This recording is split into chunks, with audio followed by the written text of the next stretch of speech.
리스본 포르텔라 공항의 북적이는 소음 속에서 마르셀로 실바는 상파울루행 TP87편의 탑승구로 향했다. 그의 발걸음은 무거웠지만 눈빛에는 희미한 희망과 깊은 피로가 뒤섞여 있었다. 낡았지만 깨끗하게 달아입은 셔츠와 바지 차림은 그가 이 비행에 얼마나 큰 기대를 걸고 있는지 말해주는 듯했다. 그는 손에 들린 낡은 서류 가방을 꼭 쥐었다. 이 가방 안에는 그의 가족의 미래가 걸린 중요한 기회가 담겨 있었다. 비행기 내부로 들어서자 좁은 통로와 빽빽하게 들어찬 이코노미 좌석들이 그를 맞았다.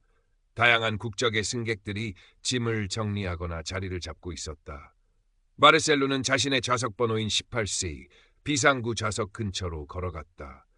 그는 짐칸에 가방을 넣는 대신 혹시 모를 상황에 대비해 가방을 무릎 밑 발치에 두기로 했다. 가방을 조심스럽게 내려놓으며 그의 손이 스쳤다. 안에는 상파울루의 한 회사 면접 서류와 가족에게 보내야 할 소량의 현금, 그리고 아들이 그린 그림 한 장이 들어있었다. 그는 가방을 소중하게 다루며 자리에 앉았다. 긴장과 함께 안도감이 밀려왔다.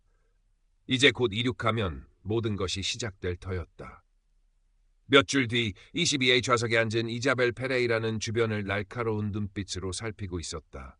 세련된 옷차림과 흐트러짐 없는 자세는 그녀가 사회적으로 성공한 인물임을 암시했다. 그녀의 눈이 마르셀루의 좌석에 닿았다. 그의 어두운 피부색과 눈빛에 담긴 피로감, 그리고 가방을 다루는 그의 조심스러운 태도가 그녀의 무의식적인 경계심을 자극했다. 저 사람, 뭔가 좀 이상한데. 그녀는 이유 없는 불쾌감과 막연한 의심을 느꼈다. 최근 뉴스에서 본 불안한 소식들이 떠올랐다. 그녀는 마르셀루에게서 눈을 떼지 못했다. 탑승이 완료되고 비행기 문이 닫혔다. 기내의 비행 전 안전수칙 안내 방송이 흘러나왔다. 마르셀루는 승무원의 설명을 들으며 가방을 발치에 제대로 두었는지 다시 한번 확인했다. 그의 손이 가방 표면을 스쳤다. 이자벨은 그 모습을 보고 뭔가 숨기고 있다고 확신하며 불안감이 커지기 시작했다. 그녀의 심장이 빠르게 뛰었다. 왜 저렇게 가방을 신경 쓰는 거지? 분명 뭔가 수상해. 그녀의 날카로운 눈매가 더욱 굳어졌다. 긴 비행이 시작될 참이었다. 비행기는 활주로를 따라 속도를 높였고 거대한 몸체가 하늘로 솟아올랐다. 창밖으로 리스본의 풍경이 멀어지고 푸른 대서양 위로 구름이 펼쳐졌다. 비행기가 순항 고도에 접어들자 기내 서비스가 시작되었다. 음료 카트가 통로를 따라 움직이며 잔잔한 소음을 냈다. 대부분의 승객들은 영화를 보거나 책을 읽으며 편안하게 시간을 보내고 있었다. 마르셀루는 조용히 창밖을 보며 생각에 잠겼다. 상파울루에서 기다리고 있는 면접.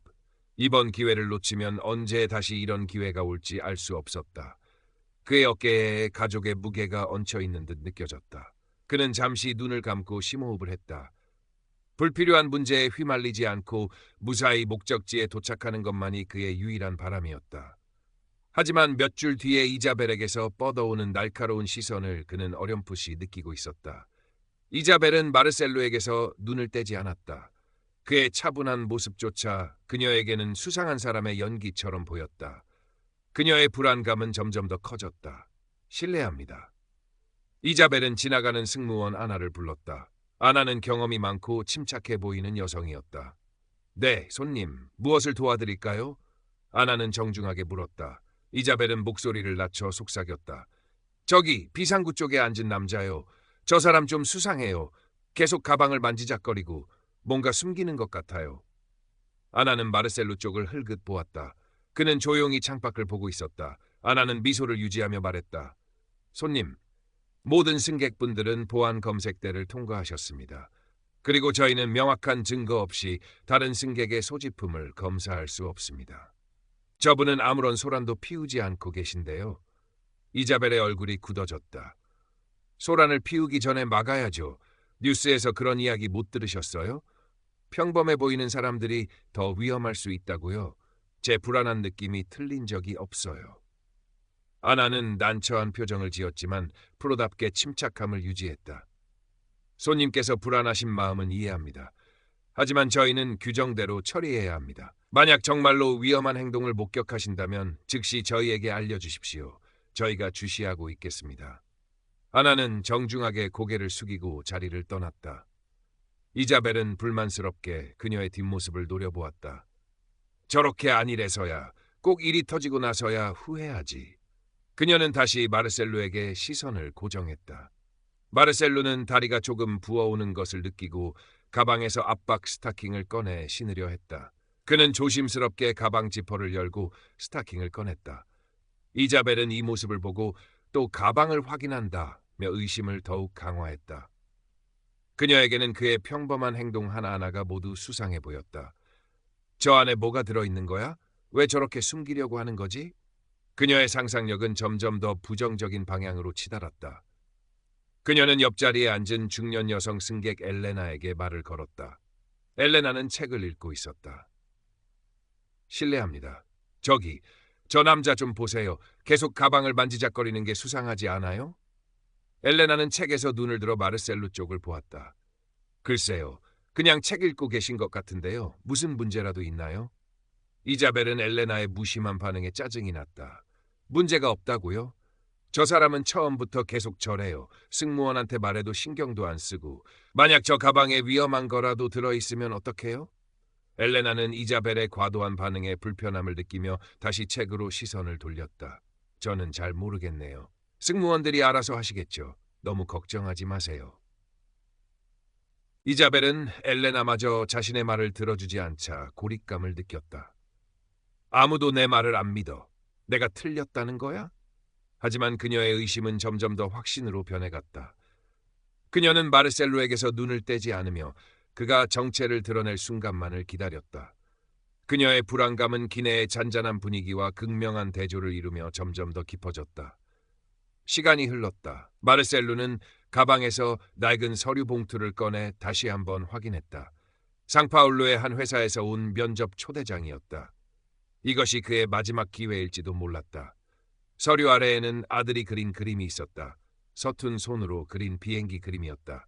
마르셀로는 그림을 보며 슬며시 미소 지었다. 이 그림을 보면 힘이 났다. 그는 잠시 그림과 서류를 바라보다 조심스럽게 다시 가방에 넣었다. 이자벨은 마르셀로가 가방에서 무언가를 꺼내 확인하고 다시 넣는 모습을 놓치지 않았다. 봤지? 분명 뭔가 중요한 거야. 위험한 물건일지도 몰라. 그녀의 심장은 불안감으로 요동쳤다. 그녀는 더 이상 가만히 앉아 있을 수 없다고 느꼈다. 그녀는 다시 승무원 페드루를 불렀다. 페드루는 비교적 신입으로 보였고 이자벨의 계속되는 불만에 조금은 당황한 기색이었다. 손님, 또 무슨 일이십니까? 무슨 일이냐고요? 저 남자 좀 보라고요. 계속 가방을 만지작거려요. 아까는 뭘 꺼내서 보더니 분명 뭔가 숨기고 있다고요. 폭발물 같은 거라도 들어있는 거 아니에요? 당장 저 가방을 열어보게 하세요. 이자벨의 목소리가 커지자 주변 승객들이 다시 그들을 쳐다보기 시작했다. 페드루는 곤란한 표정으로 말했다. 손님, 저희가 함부로 승객의 가방을 열어볼 수는 없습니다. 그리고 손님께서 말씀하시는 위험한 물건의 증거도 없으시지 않습니까? 진정하시고 자리에 앉아주십시오. 진정하라고요? 지금 이 상황에서 어떻게 진정해요? 당신들은 승객의 안전에 관심이 없어요? 저 사람은 위험해요. 내가 알아요. 이자벨은 거의 소리를 지르다시피 했다. 승무원 아나가 상황을 파악하고 다가왔다. 손님, 목소리를 낮춰주십시오. 다른 승객분들이 불안해하십니다. 불안한 건 나라고요. 저 사람이 여기 있다는 게 불안해요. 당신들은 저 사람 편드는 거예요? 내가 맞다는 걸 증명할 거예요. 이자벨은 자리에서 벌떡 일어섰다. 그녀의 얼굴은 분노와 두려움으로 상기되어 있었다. 마르셀로는 뒤쪽에서 들려오는 소란에 드디어 책에서 눈을 떼고 상황을 파악했다. 그는 이자벨이 자신을 향해 소리치는 것을 보고 그녀와 눈이 마주쳤다. 그의 얼굴에는 당혹감과 함께 오랜 시간 겪어온 체념의 기색이 스쳤다. 손님, 앉으세요. 아나가 이자벨의 팔을 잡고 말렸다. 싫어요. 저 가방 안에 뭐가 있는지 밝혀내야 해요. 당신들은 다 눈을 감고 있어. 이자벨은 아나의 손을 뿌리치고 마르셀로에게 성큼성큼 다가갔다. 마르셀로는 그녀의 돌진에 대비하며 가방에 손을 얹었다. 그의 심장이 빠르게 뛰었지만 겉으로는 침착함을 유지하려 했었다. 당신! 그 가방 열어! 당장! 이자벨은 마르셀로의 코앞까지 다가와 소리쳤다. 그녀의 손이 마르셀로의 가방을 향해 뻗어왔다. 바로 그 순간 마르셀로는 본능적으로 이자벨의 손목을 잡았다.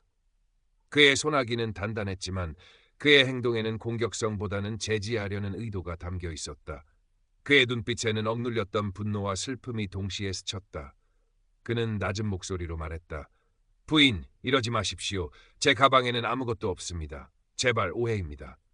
이자벨은 손목을 잡히자 더욱 격렬하게 저항했다. 이게 무슨 짓이야? 폭력이야. 이 사람이 나를 공격했어. 당신들 봤지? 저 사람이 위험하다니까. 그녀는 히스테리컬하게 소리 지르며 마르셀루를 뿌리치려 했다.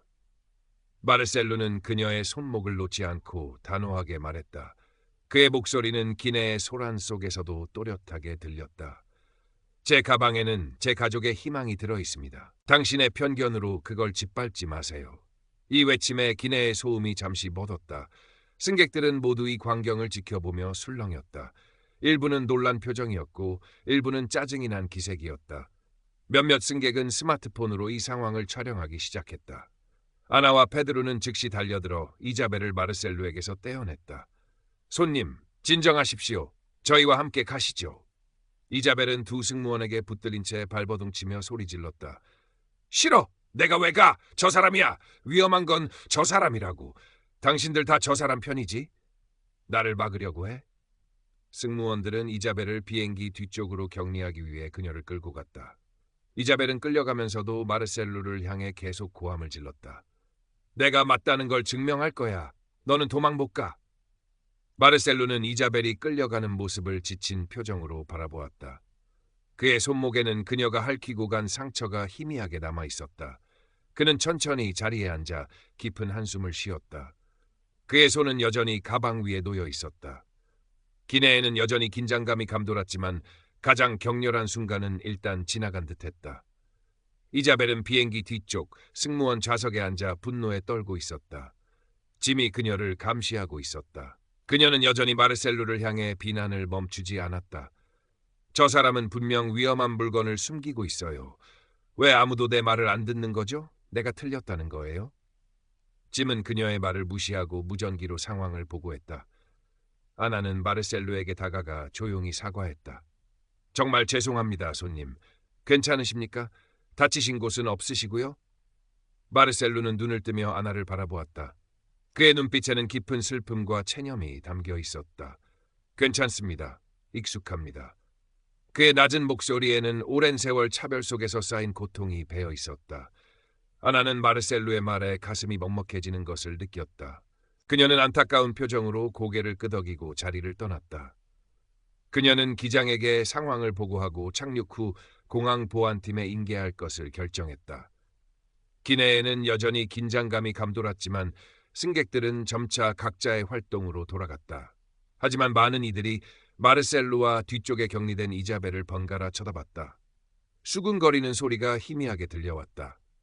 마르셀루는 다시 가방 위에 손을 얹고 눈을 감았다. 그의 마음속에서는 분노와 억울함 그리고 체념이 뒤섞여 소용돌이쳤다. 왜 나는 항상 이런 일을 겪어야만 하는가? 왜 사람들은 나를 있는 그대로 보지 않는가? 엘레나는 자신의 자리에서 이 모든 상황을 지켜보았다. 처음에는 이자벨의 주장에 조금은 불안해했지만 마르셀루의 침착한 태도와 마지막 순간의 외침 그리고 이자벨의 과도한 반응을 보면서 상황의 진실을 어렴풋이 깨달았다. 그녀는 마르셀루를 동정적인 눈빛으로 바라보았다. 세상에는 그녀가 알지 못하는 종류의 고통과 부당함이 존재한다는 것을 새삼 느꼈다. 시간이 흘러 비행기는 상파울루 착륙을 준비하기 시작했다. 안전벨트 착용 사인이 켜지고 기내에 착륙 안내 방송이 흘러나왔다. 승객들은 짐을 정리하며 긴장감을 해소하려 했다. 하지만 마르셀루와 이자벨 주변의 긴장감은 여전했다. 아나는 마지막으로 기내를 돌며 승객들이 착륙 준비를 마쳤는지 확인했다. 그녀는 마르셀루의 자리 근처를 지나며 그에게 조용히 말했다. 곧 착륙합니다, 손님. 조금만 더 기다려 주십시오. 마르셀루는 고개를 끄덕이며 희미하게 미소 지었다. 감사합니다, 승무원님. 아나는 뒤쪽의 짐에게 신호를 보냈다. 짐은 여전히 이자벨 옆에 앉아 그녀를 감시하고 있었다. 이자벨은 착륙이 다가오자 더욱 초조해 보였다. 그녀는 계속 낮은 목소리로 무언가를 중얼거렸다. 비행기가 상파울루 과를유스 국제공항 활주로에 부드럽게 착륙했다. 승객들 사이에서 안도의 한숨이 터져나왔다. 비행기가 게이트로 이동하는 동안 승객들은 자리에서 일어나 짐을 꺼내기 시작했다. 아나는 마르셀로에게 다가와 조용히 말했다. 공항 보안팀에 연락해 두었습니다. 게이트에 도착하면 바로 오실 겁니다. 마르셀로는 고개를 끄덕였다. 네, 알겠습니다. 감사합니다. 비행기가 완전히 멈추고 문이 열리자 브라질 공항 보안팀 2명, 남성 1명, 여성 1명이 기내로 들어섰다. 아나는 그들에게 다가가 이자벨이 앉아있는 곳을 가리키며 상황을 설명했다. 보안팀 남성 요원이 이자벨에게 다가가 침착하고 권위 있는 목소리로 말했다. 손님, 저희와 함께 가시겠습니까? 비행 중 있었던 일에 대해 잠시 이야기 나누셔야 합니다. 이자벨의 눈이 커졌고 그녀는 강하게 저항했다. 싫어요. 제가 뭘 잘못했다는 거예요? 저 사람이에요. 저 사람이 위험한 사람이라고요. 저 사람을 체포해야죠. 그녀는 마르셀로를 향해 손가락질했다. 보안팀 여성 요원이 이자벨의 팔을 부드럽지만 단호하게 잡았다. 손님, 진정하십시오. 저희와 함께 가시면 모든 것을 확인해 드리겠습니다. 협조해 주십시오. 이자벨은 소리를 지르며 뿌리치려 했다. 안 돼. 이럴 수 없어. 당신들도 다 한패야. 저 사람을 보호하고 있어. 보안팀 요원들은 이자벨을 제압하여 비행기 밖으로 인계했다. 이자벨의 항의와 비난이 기내 복도에 울려 퍼졌다. 승객들은 조용히 이 광경을 지켜보았다. 어떤 이들은 놀랐고 어떤 이들은 안도했다. 엘레나는 안타까운 눈으로 마르셀루를 바라보았다. 마르셀루는 여전히 자리에 앉아 이 모든 상황을 지켜보았다. 그는 다른 승객들의 시선을 느꼈지만 애써 무시했다. 보안팀의 전문적인 일 처리가 그나마 위안이 되었다. 이자벨이 완전히 인계된 후 아나가 마르셀루에게 돌아왔다. 그녀의 얼굴에는 안도와 피로감이 뒤섞여 있었다. 조사구역으로 데려갔습니다. 상황을 자세히 설명했으니 철저히 조사할 겁니다. 마르셀루는 고개를 끄덕였다. 수고하셨습니다, 승무원님. 덕분에 무사히 착륙했습니다. 아나는 희미하게 미소 지었다. 저희 할 일을 했을 뿐입니다. 큰 문제 없이 마무리되어 다행입니다. 마지막 승객들이 비행기에서 내리기 시작하자 마르셀루도 천천히 자리에서 일어났다. 그는 가방을 들고 통로를 따라 걸어나갔다. 그의 어깨를 짓누르던 긴장감이 조금은 풀리는 듯했다. 비행기 문을 나서 제트브릿지의 시원한 공기가 그를 맞았다.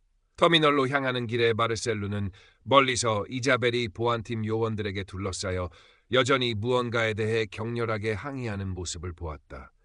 그녀의 목소리가 복도 벽에 부딪혀 메아리쳤다. 보안팀 요원들은 그녀를 진정시키며 보안구역으로 안내하고 있었다. 이자벨의 비난은 점점 희미해지다가 시야에서 사라졌다. 마르셀루는 그녀의 뒷모습을 잠시 바라보다 발걸음을 돌려 수암을 찾는 곳으로 향했다. 그의 발걸음은 단단했다. 비행 중 겪었던 일들이 그의 마음속을 맴돌았지만 그는 애써 그 생각들을 떨쳐내려 했다. 그는 형사도 아니었고 누군가를 제압할 권위도 없었다. 그는 그저 가족에게 돌아가기 위해 더 나은 삶을 찾기 위해 비행기에 오른 평범한 이민자였다. 그리고 그의 평범함과 그의 피부색이 누군가에게는 이유 없는 의심과 공격의 대상이 되었다. 수암을 찾는 곳에 도착하자 공항 특유의 북적이는 소음이 그를 감쌌다. 전광판에는 도착 정보가 계속 바뀌고 있었다. 그는 깊게 숨을 쉬었다. 오늘 겪은 일은 그의 삶의 또 하나의 상처로 남을 터였다. 하지만 그는 멈추지 않을 것이었다. 가족이 그를 기다리고 있었고 그는 포기할 수 없었다. 비행기에서 내린 다른 승객들도 하나둘 수암을 찾는 곳으로 모여들었다. 그들 중 일부는 마르셀루를 흘끗 보거나 이자벨이 끌려간 방향을